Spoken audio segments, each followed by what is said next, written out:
Hello guys, welcome back to the Ratan's Ayurveda. I am Ratan welcoming you all to our अष्टांग हृदय series. तो अष्टांग हृदय series start की थी हम लोगों ने और हम लोग बढ़ चुके हैं 5वें अध्याय यानी कि द्रव्य द्रव्य विज्ञानी अध्याय की तरफ। इसमें भी बहुत सारे लेक्चर हो चुके थे। लास्ट लेक्चर में हम लोगों ने दधि के गुड़, तक्र के गुड़, मस्तू के गुड़, नवनीत यानी मक्खन के गुड़ पे चर्चा की थी।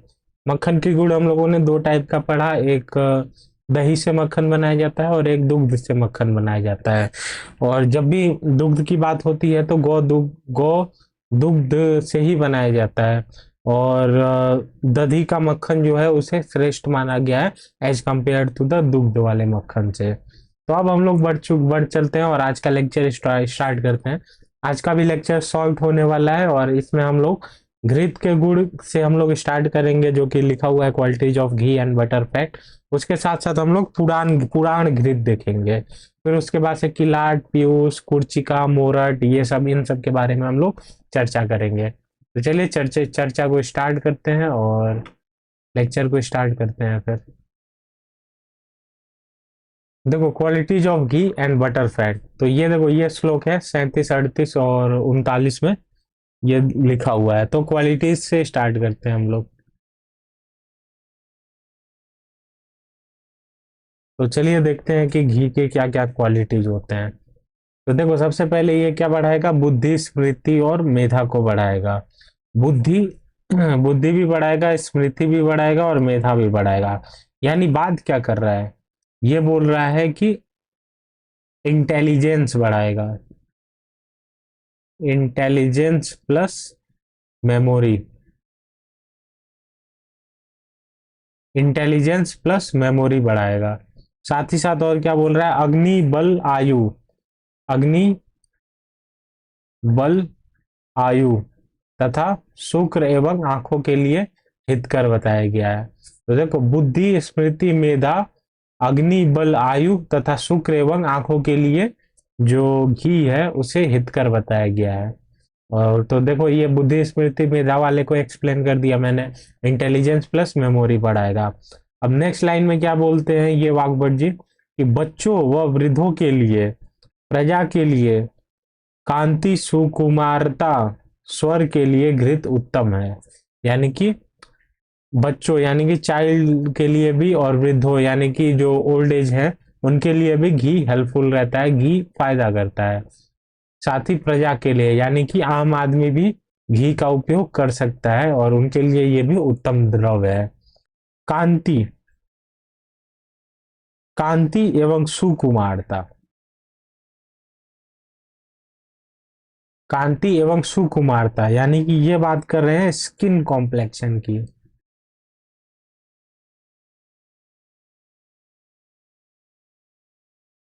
स्किन कॉम्प्लेक्शन, तो स्किन कॉम्प्लेक्शन अच्छा करेगा।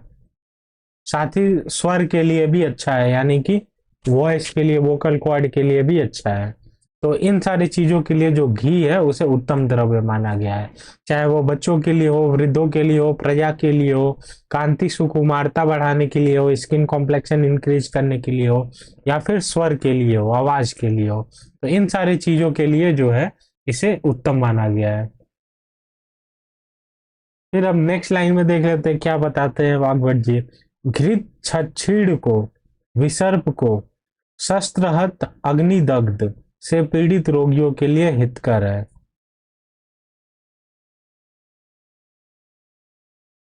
तो देखो, छछीड़ मतलब किसी को कोई इंजरी वगैरह हुई है तो ऐसी कंडीशन में भी जो घी है उसे लगाया जा सकता है, हेल्पफुल होता है। साथ ही विसर्प यानी herpes zoster like condition, herpes zoster like condition जो है उसे विसर्प बोला जाता है। तो ऐसी अवस्था में भी यानी स्किन डिजीज वगैरह के लिए भी घी हेल्पफुल रहता है, आराम से लगाया जाता है। शस्त्रहत यानी कि पर्सन को इंजरी हो रखी है, इंजरी हो रखी है तो उसके लिए घी घी हेल्पफुल बनाया गया है। अग्निदत्त यानी कि अगर फायर बर्न है, अगर व्यक्ति आग वगैरह से जल गया है तो ऐसी अवस्था में भी घी को हेल्पफुल माना गया है। तो छत, छीड़, विसर्प, शस्त्रहत एवं अग्निदग्ध वाले रोगियों के लिए यह हेल्पफुल माना गया है। फिर देखो और क्या बताया है वाग्भट जी ने। वातज पित्तज रोगों को, विसर्जन्य रोगों को, उन्माद रोगों को, शोष को, निर्धनता को, ज्वर को नष्ट करता है। यानी कि जो घी होता है वो वातज पित्तज रोग में हेल्पफुल रहता है, यानी कि वात और पित्त को कम करेगा या साम्यावस्था को अटेन कराएगा।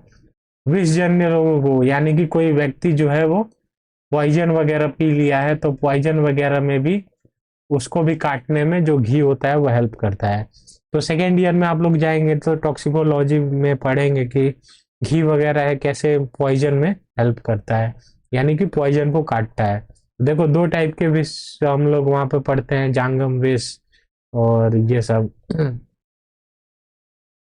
तो वहां पे हम लोग पढ़ेंगे विषजन्य विषजन्य के बारे में कि कैसे घी काटता है। तो अभी तो नॉर्मली जान लो कि विषजन्य रोगों में भी ये जो घी होता है वो हेल्पफुल होता है। उन्माद यानी कि पागलपन वगैरह, दौड़े पड़ना, तो ऐसी अवस्था में भी घी हेल्पफुल रहता है। सोच मैंने बताया था, सोच मतलब क्या होता है, धातु क्षय हो जाता है, यानी कि ट्यूबरकुलोसिस लाइक कंडीशन देखने को मिलती है पेशेंट में। तो ऐसी ट्यूबरकुलोसिस में भी जो है वो घी हेल्पफुल रहता है। तो घी क्या करता है अंदर, ट्यूबरकुलोसिस में खास खास के जितना भी अंदर का जो म्यूकस लेयर होता है वो छिल जाता है, तो घी उन सबको भरने का काम करता है। तो ऐसी अवस्था में निर्धनता, तब क्वेश्चन आता है निर्धनता को सर कैसे नष्ट कर देता है घी। तो देखो पुराने जमाने में क्या होता था, हर घर में गाय पाली जाती थी, हर घर में दूध होता था, तो बहुत सारा दूध बच जाता था। तो लोग क्या करते थे, उस दूध का घी बना देते थे और वो घी को उचित दाम पे यानी दूध से ज्यादा दाम पे बिक भी जाता था आसानी से। तो निर्धनता के दूर करने का भी साधन बन जाता था घी, साथ ही साथ ज्वर को भी नष्ट करता है। तो ये सारे पॉइंट थे, इन सब चीजों को नष्ट करता है घी, चाहे वो वात पित्त रोग हो, विषजन्य रोग हो, उन्माद हो, शोष हो, निर्धनता हो, ज्वर हो, इन सब चीजों को नष्ट करता है। तो देखो ये सारे पॉइंट मैं एक एक्सप्लेन करते जा रहा हूँ, भले ही मैं बता चुका हूँ सोच को 10 बार बता चुका हूँ, लेकिन लोग भूल जाते हैं, बार बार कंफ्यूज होते रहते हैं, तो मैं एक लाइन में बता ही देता हूँ कि भाई क्यों है। और ये पॉइंट था तो इसको मैंने एक्सप्लेन किया। फिर देखो और क्या बताते हैं वाग्भट जी, घृत सभी स्नेह द्रव्यों में श्रेष्ठ है, सभी स्नेह द्रव्यों में श्रेष्ठ है, उसे घृत घृत को श्रेष्ठ माना गया है। यह शीत होता है, इसकी क्वालिटी जो है वो शीत होती है, तथा वह स्थापन करने में भी सर्वश्रेष्ठ है। क्वालिटी शीत होती है और वह स्थापन करता है, यानी कि जल्दी बुढ़ापे की तरफ नहीं अग्रसर नहीं करता है, बुढ़ापे को रोकता है कुछ हद तक। तो ये क्वालिटी है घी की। अब यहाँ थोड़ा नीचे, हाँ ठीक है, आई थिंक क्लियर तो है। विधि पूर्वक निर्माण,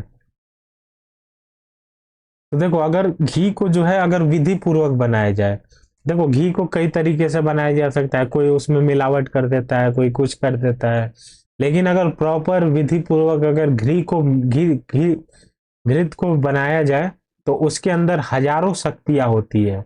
यह घृत जो होता है वो हजारों शक्तियों से परिपूर्ण होता है तथा हजारों कर्म करने में समर्थ होता है। हजारों कर्म से ऐसे है कि बहुत सारे डिजीज में हेल्पफुल हो सकता है, और उसके अंदर हजारों शक्तियां मतलब इन सारे डिजीज को मारने की क्षमता या रोकने की क्षमता घृत के अंदर होती है।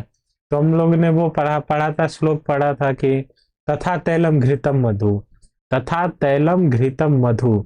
तो घृत जो होता है वो पित्त शामक होता है, तो वहां पे पित्तज विकारों में भी जो होता है वो घी बहुत ज्यादा हेल्पफुल हुआ है, हेल्पफुल रहता है और आसानी से बहुत सारे डिजीज में को कम करता है।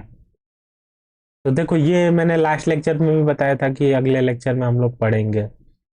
तो देखो इम्पोर्टेंस ऑफ ओल्ड घी पढ़ना है, तो लास्ट लेक्चर में मैंने बताया था कि ये पढ़ने वाले हैं कि ये 3 टाइप के होते हैं। तो देखो सबसे पहला इनके टाइप पढ़ते हैं कि ओल्ड घी यानी कि पुराना घृत, पुराने घृत के बारे में हम लोग चर्चा कर रहे हैं कि क्या इंपॉर्टेंस होता है, उस टाइम के लोगों को क्या क्या नॉलेज था। तो देखो घी को 3 टाइप से बताया गया है कि कितना पुराना होता है टाइम पीरियड के हिसाब से। तो पहला होता है पुराण घृत। तो पुराण घृत मतलब क्या होता है, अप टू 10 ईयर जो भी दूध है, जो भी घृत है, अगर पिछले 10 साल से रखा गया है, जैसे अगर 2020 में कोई घी रख दिया गया और 2030 में यूज किया जा रहा है, या फिर इस टाइम पीरियड के बीच में यूज किया जा रहा है, तो इसे पुराण घृत बोला जाता है। पर पुराण घृत यानी कि 10 साल से भी ज्यादा समय हो चुका है इस घी को। अगर अभी 2025 में अगर इस घी को यूज किया जा रहा है, तो ये घी रखा गया होगा 2015 से पहले। तो 10 साल से ज्यादा का समय होता है। 10 साल से ज्यादा समय तक अगर घृत रखा रहता है, तो उसे पर पुराण घृत के अंतर्गत आता है। और तीसरा टाइप होता है कुंभा। कुंभा यानी कि ये जो घृत होता है वो अंडरग्राउंड रख दिया जाता है, यानी कि जमीन में गड्ढा खोदा जाता है, मटके वगैरह में घी को रखा जाता है, प्रॉपर उसको पैक वगैरह किया जाता है और जमीन में गाड़ दिया जाता है 100 साल तक के लिए। तो 100 साल से ज्यादा पुराने घृत होते हैं, उन्हें कुंभा बोला जाता है, और ये बहुत सर्वश्रेष्ठ होता है। तो देखो, घी के बारे में एक लाइन आता है कि घी जितना पुराना होता है उतना ज्यादा इनकी क्वालिटी इनहेंस हो जाती है। तो देखो, हमारे प्रोफेसर रामतीर्थ शर्मा सर हैं, तो वो एक बार बता रहे थे कि वो जो घी है वो रखे हुए हैं कहीं करके, तो ऐसे कर करके मतलब जितना ज्यादा पुराना घी होता है, वो बता रहे थे कि जितना ज्यादा पुराना घी होता है उतना ज्यादा इनकी क्वालिटी जो होती है वो इनहेंस होती है। तो देखो, तो इस हिसाब से जो कुंभा है इसकी क्वालिटी सबसे ज्यादा होगी। तो अभी ऊपर मैंने पढ़ाया था ना कि बुद्धि, स्मृति, मेधा वगैरह इंक्रीज करता है, आंखों के लिए हितकर है, आयु के लिए, शुक्र के लिए हितकर है, व्यय स्थापन का काम करता है। तो मेरे सर भी यही बता रहे थे कि जितना ज्यादा पुराना होगा उतना ज्यादा इसकी क्वालिटी इनहेंस हो जाएगी और ये और अच्छे से काम करेगा। तो ये पॉइंट था, तो मैंने एक्सप्लेन कर दिया कि ओल्ड की के बारे में। अब देखो, अब क्या बता रहा है। देखो, यहाँ यहाँ से स्टार्ट करते हैं। देखो, मद रोग हो गया, अपस्मार हो गया, मद रोग हो गया, अपस्मार हो गया, मूर्छा हो गया, सिरो रोग हो गया, कर्ण रोग हो गया, अक्षी रोग हो गया, योनिगत रोग हो गया। इनको जो घृत, पुराना घृत होता है वो नष्ट करता है। तो मद रोग तो पता ही है, और अपस्मार मतलब पागलपन वगैरह, पागलपन का दौरा पड़ना।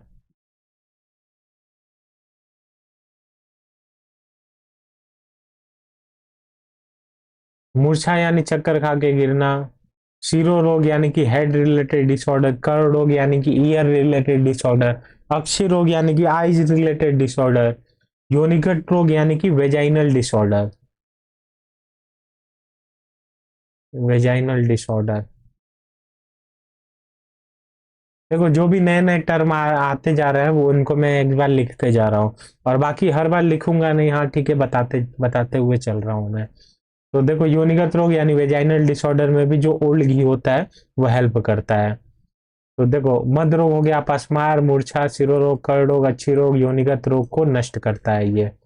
साथ ही व्रणों का शोधन एवं रोपण करता है। तो व्रणों का शोधन एवं रोपण से क्या तात्पर्य है? तो व्रण यानी कि घाव,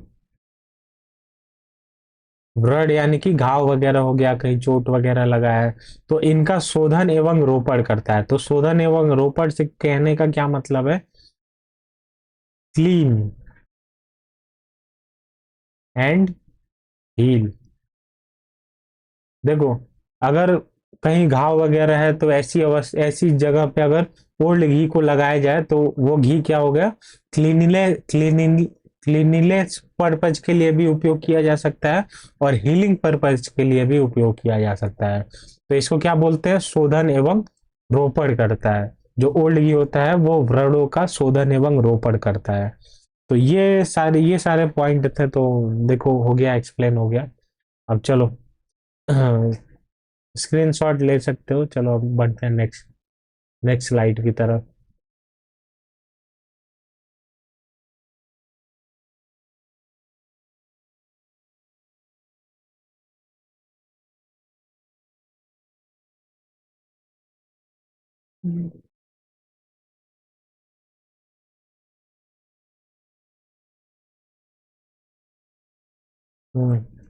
आई थिंक प्रॉपर विजिबल होगा। तो देखो, किलाड़, पीयूष, कुर्चिका, मोरड आदि अन्य दूध के उत्पाद के बारे में हम लोग चर्चा कर रहे थे। तो देखो, चलिए चर्चा को स्टार्ट करते हैं। किलाड़, पीयूष, कुर्चिका, मोरड एवं अदर मिल्क प्रोडक्ट। तो किलाट से स्टार्ट करते हैं। तो किलाट क्या होता है, देखो ये श्लोक है 41 और ये आगे का ये इसमें बताया गया है। तो देखो किलाट से स्टार्ट करते हैं। फटे हुए दूध का पानी जो है उसको हटाकर जो शेष घन भाग बचा हुआ रहता है उसे किलाट कहते हैं।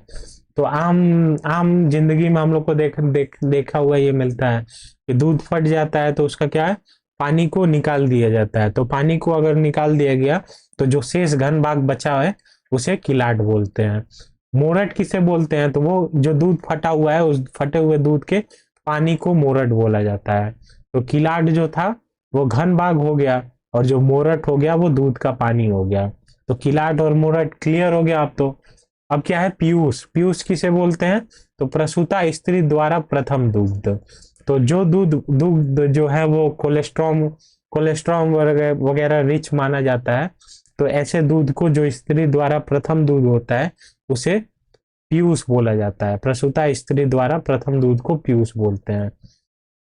फिर वो कुर्चिका, देखो कुर्चिका या तक्र पिंडक, इसे ही पनीर बोलते हैं। तो देखो तीन नाम एक साथ हम लोग को यहाँ पे पता चल गया, कुर्चिका, तक्र पिंडक, पनीर। तो ये मोर और लेस सिमिलर ही है। तो पनीर तो सब लोगों ने देखा ही होगा कि क्या होता है। तो देखो एक बार प्रोसेस देख लो क्या होता है। फटे हुए दूध को कपड़े में बांधकर सारा पानी निकाल देते हैं। तो फटा हुआ दूध है उसको कपड़े में बांधते हैं और सारा पानी को ऐसे गाड़ के निकाल देते हैं। फिर जो पार्ट बचता है उसे तक्र पिंडक या पनीर कहलाता है। आप में से बहुत सारों ने देखा होगा पनीर निकलते हुए। तो उसी पनीर को तक्र पिंडक या कुर्चिका या पनीर बोला जाता है। तो ऑलमोस्ट तीनों जो है वो सेम ही है।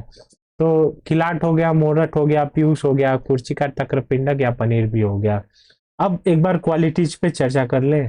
तो क्वालिटीज क्या है, देखो तो ऑल आर, यानी कि ये जितने भी हैं, किलाट हो गया, मोरट हो गया, पीयूष हो गया, कुर्चिका हो गया, सभी जो है वो शुक्रवर्धक है, यानी शुक्र धातुओं की वृद्धि करेंगे। निद्राकर है, यानी कि इंसोम्निया लाइक कंडीशन क्रिएट करेंगे, बार बहुत ज्यादा नींद वगैरह आएगा। साथ ही कफ वर्धक है, यानी कि कफ को भी बढ़ाएंगे, शुक्र को भी बढ़ाएंगे, कफ को भी बढ़ाएंगे और निद्राकर स्थिति भी क्रिएट करेंगे। विष्टम्भी होते हैं, विष्टम्भी यानी कि स्रोतोरोधक, स्रोतोरोधक यानी स्रोतसों में अवरोध पैदा करेंगे। तो देखो ये सारे क्या है कि हाईली कैलो वो है, मतलब हाईली गुरु टाइप का बोल सकते हैं। तो वो क्या करते हैं, स्रोतसों में अवरोध पैदा करते हैं। तो इनकी क्वालिटीज में है जो विस्तंभी माना गया है। तो विस्तंभी होते हैं यानी कि स्रोतो अवरोधक होते हैं। गुरु होते हैं बहुत हैवी होते हैं। तो हैवी होने के कारण ही क्या होते हैं, स्रोतो अवरोधक होते हैं। तो स्रोत में ब्लॉकेज वगैरह क्रिएट कर सकते हैं। ये नहीं पूछना कि स्रोतस क्या होता है, तो वो रचना शरीर में पढ़ा होगा या फिर मैं भी पढ़ा दूंगा। चलो, दोषवर्धक, दोषवर्धक यानी कि दोषों की दुष्टि करेंगे। तो शुक्रवर्धक हो गया, कफवर्धक हो गया, साथ ही दोषवर्धक यानी कि जो भी वात पित्त कफ वगैरह को इम्बैलेंस करेंगे ये। तो ये सारे पॉइंट था। अब देखो अब एक लास्ट पॉइंट बचा हुआ है, क्या है, थोड़ा सा ऊपर कर देता हूँ। हाँ अब तो क्लियर है। तो देखो गाय का दूध जो है, गाय का दूध व घृत जो है उसे श्रेष्ठ माना गया है। अगर कोई भी दूध और घृत है और वो गाय का है तो उसे श्रेष्ठ माना गया है, श्रेष्ठ माना गया है। और जो सबसे निंदनीय है वो भेड़ का माना गया है।